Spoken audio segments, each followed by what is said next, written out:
दोस्तों, जब हिंदी सिनेमा का नाम लिया जाता है तो एक चेहरा सबसे पहले सामने आता है जिसने अभिनय से नहीं बल्कि अपने जज्बातों से करोड़ों दिलों पर राज किया। वो थी नरगिस। नरगिस सिर्फ एक अभिनेत्री नहीं बल्कि वो हिंदी सिनेमा की पहचान बन गई। बरसात की मासूम नायिका से लेकर मदर इंडिया की मजबूत माँ, नरगिस ने हर किरदार को जिया और अमर कर दिया।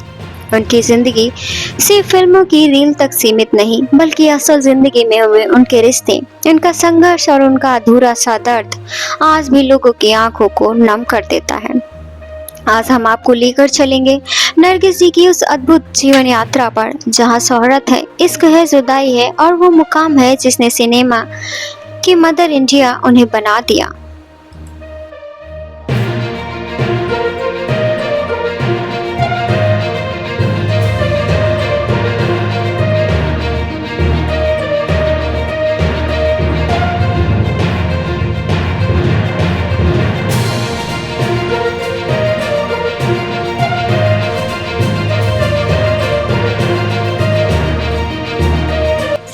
इस यात्रा में हम जानेंगे कि कैसे जब नरगिस बीमारी से तड़प रही थी तो डॉक्टर ने उन्हें मरने की सलाह दे दी थी।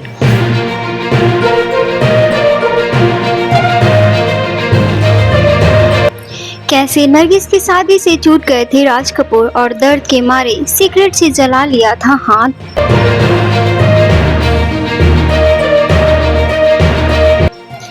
कैसे सुनील दत्त के प्रपोज करते ही छा गए थे सन्नाटे के बादल और बिना जवाब दिए चली गई थी नरगिस।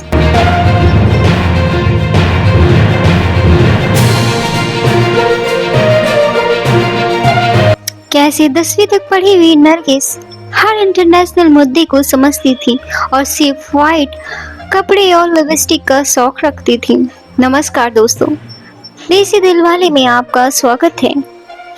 नरगिस का जन्म फातिमा अब्दुल रशीद के रूप में 1 जून 1920 को कलकत्ता में हुआ।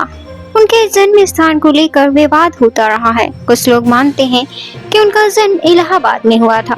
नरगिस के पिता उत्तम चंद मूलचंद रावलपिंडी से ताल्लुक रखने वाले एक समृद्ध हिंदू हुआ करते थे और माँ जद्दनबाई एक ऐसी महिला थी जो कि गायिका और बनारस की मशहूर तवाइफों में से एक कही जाती थी। जद्दनबाई की माँ और नरगिस की नानी यानी कि दलीपा बाई की 20वीं सदी की शुरुआत में एक प्रसिद्ध वेश्या हुआ करती थी। जद्दनबाई की कोठी पर देह व्यापार नहीं होता था बल्कि सिर्फ ठुमरी और गजलें पेश किए जाते थे।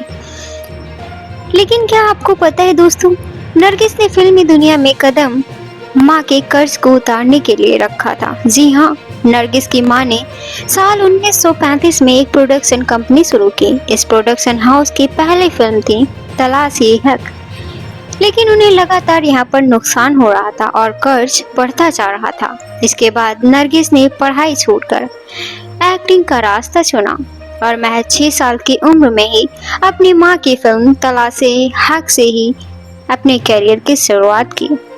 12 साल की उम्र तक इन्होंने चाइल्ड आर्टिस्ट के तौर पर कई फिल्में कर ली।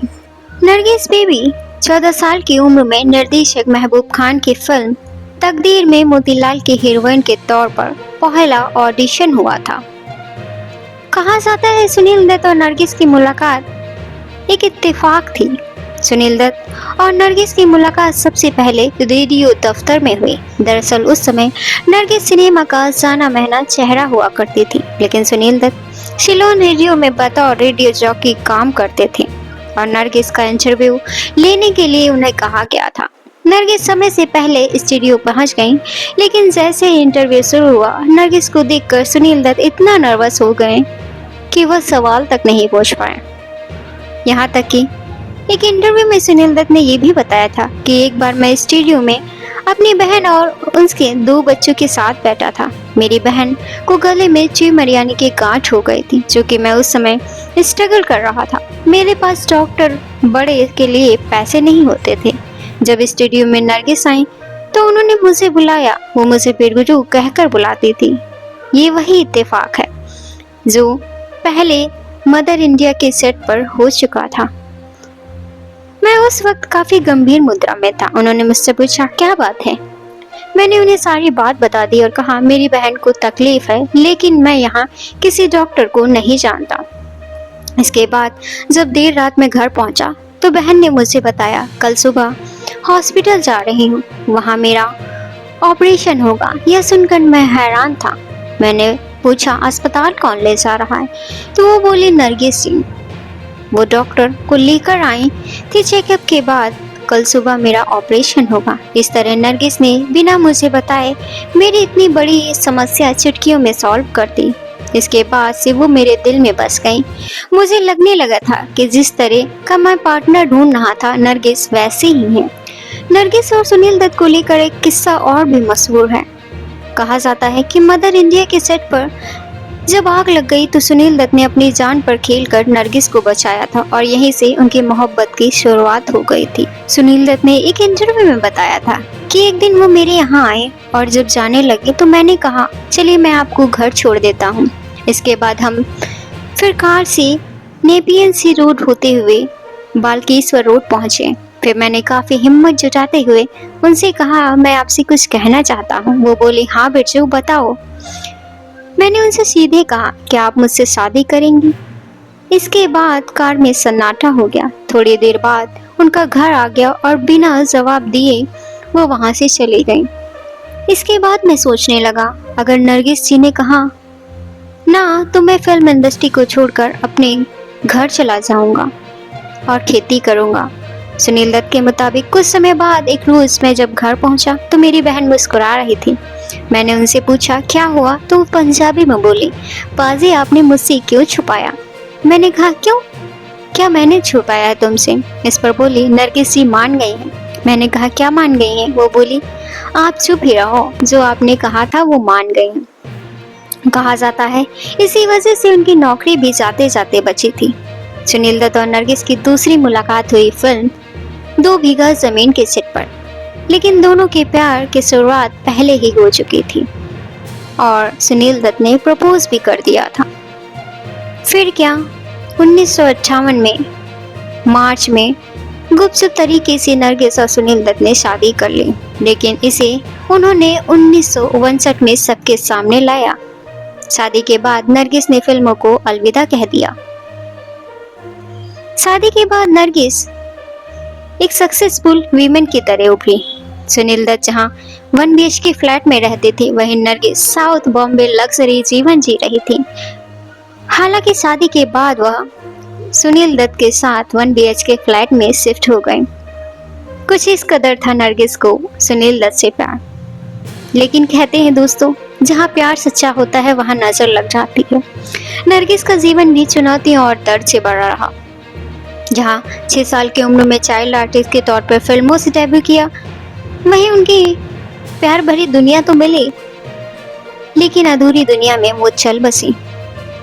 कहते हैं ना खुशी किसी के जीवन में ज्यादा दिन नहीं टिकती है। सुनील दत्त की शादी करने के बाद 3 बच्चों के साथ नरगिस अच्छा जीवन खासा काट रही थी। कैंसर ने उन्हें अपने शिकंजे में ले लिया और जीवन के अंतिम दिन वे बेहद कष्ट के साथ रही।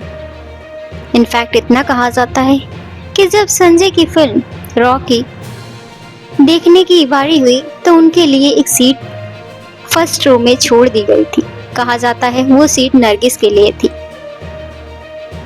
एक किस्सा और मशहूर है। जब राज कपूर और नरगिस की जोड़ी के परवान और किस्से चलते रहते थे, दोनों ने लगभग 9 साल तक काम किया और यह रिश्ता भी 9 साल तक चला था। ऐसा कहा जाता है कि महज जब 16 साल की थी तब उनका दिल राज कपूर पर आया था, लेकिन एक्टर डायरेक्टर राज कपूर पहले से ही शादीशुदा थे। इस वजह से उनके प्यार को मंजिल नहीं मिली। साल 1958 में जब नरगिस ने सुनील दत्त से शादी की तो राज बुरी तरीके से टूट गए और रोने लगे। नरगिस दत्त और राज कपूर की अधूरी लव स्टोरी का जिक्र ऑथर मधु जैन की book of the Kapoor the first family of Indian cinema भी कहा गया। इसमें भी लिखा है।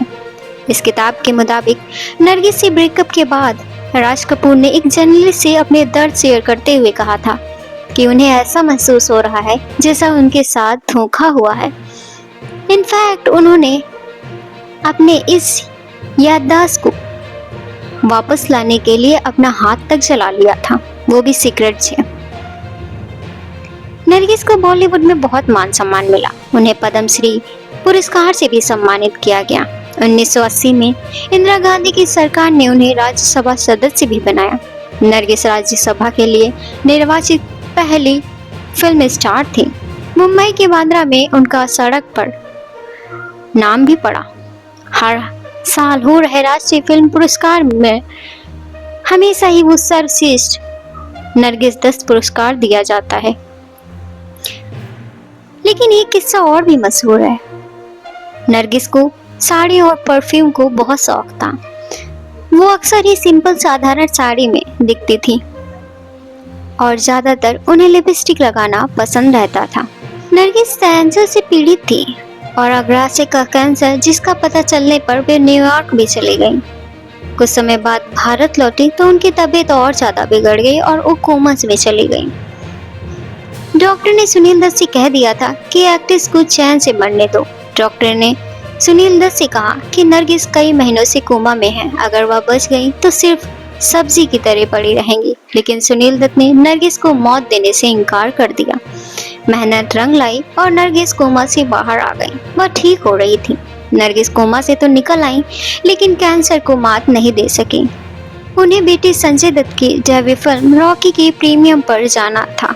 सुनील दत्त ने नरगिस के लिए सीट से लेकर एम्बुलेंस, स्ट्रेचर, व्हील चेयर तक सबका इंतजाम कर दिया था, पर नरगिस कभी पहुंच ही नहीं पाए। 1981 में कैंसर के कारण निधन होने से 1982 में उनके पति सुनील दत्त ने उनकी स्मृति में Nargis Dutt memorial cancer foundation की स्थापना तक की। नरगिस की एक ख्वाहिश थी कि उन्हें दफनाया जाए, लेकिन वो हिंदू थी। समाज आड़े आ रहा था। सुनील दत्त और नरगिस की बेटी प्रिया दत्त ने एक इंटरव्यू में कहा था कि उनकी मां की इच्छा थी कि मौत के बाद उन्हें उनकी मां के बगल में दफनाया जाए। इसका सम्मान करते हुए सुनील दत्त ने उन्हें दफनाने का फैसला किया। नरगिस के अंतिम संस्कार में कई जगहों से पुजारी आए। हिंदू धर्म की कई रीतियां अपनाई गईं। इसके बाद आखिर में उन्हें दफनाया गया। कई लोगों ने ये कहते हुए विरोध किया कि नरगिस की शादी एक हिंदू से हुई है और वो हिंदू धर्म अपना चुकी हैं, इसलिए उनको दफनाने के बजाय दाह संस्कार देना चाहिए। लेकिन सुनील दत्त कह दिए कि दफनाए जाने को लेकर नरगिस की इच्छा का मैं सम्मान करता हूँ, इसलिए वो उनकी इच्छा के अनुसार ही सब करेंगे। प्रिया ने कहा कि हम माँ का शव लेकर घर आए और बहुत सारी प्रेस भी मौजूद थी। एक पत्रकार ने पूछा कि मैं कैसी महसूस कर रही हूँ। जाहिर तौर पर मैंने कुछ कहा होगा, क्योंकि इसके बाद पापा हमें एक कमरे में ले गए और कहा अगर हम रोना या चीखना चाहते हैं तो उनके साथ यहाँ करें, लेकिन बाहर हमें पीसेस बनाकर रखना होगा। आपको बता दें कि नरगिस की मौत के बाद संजय भी पूरी तरीके से टूट गए थे। नरगिस एक समाज सेविका भी रही हैं। नरगिस एक अभिनेत्री से ज्यादा समाज सेविका के रूप में भी जानी जाती। उन्होंने नेत्रहीन विशेष बच्चों के लिए काम किया। वे भारत की स्पोर्टिक्स सोसाइटी की पेट्रन बनी थी। उन्होंने अजंता कला संस्कृति दल बनाया, जिसमें तब के नामी कलाकार गायक सरहदों पर जाकर तैनात सैनिकों का हौसला बढ़ाते थे, उनका मनोरंजन करते थे। बांग्लादेश बनने के बाद 1971 में उनका दल पहला था जिसने वह कार्य किया था। नरगिस पहली अभिनेत्री थी जिन्हें पद्मश्री दिया गया। सर्वश्रेष्ठ अभिनेत्री की श्रेणी में राष्ट्रीय फिल्म पुरस्कार पाने वालों में से वह प्रथम अभिनेत्री थी। मुंबई के बांद्रा में उनके नाम पर एक सड़क भी बनी।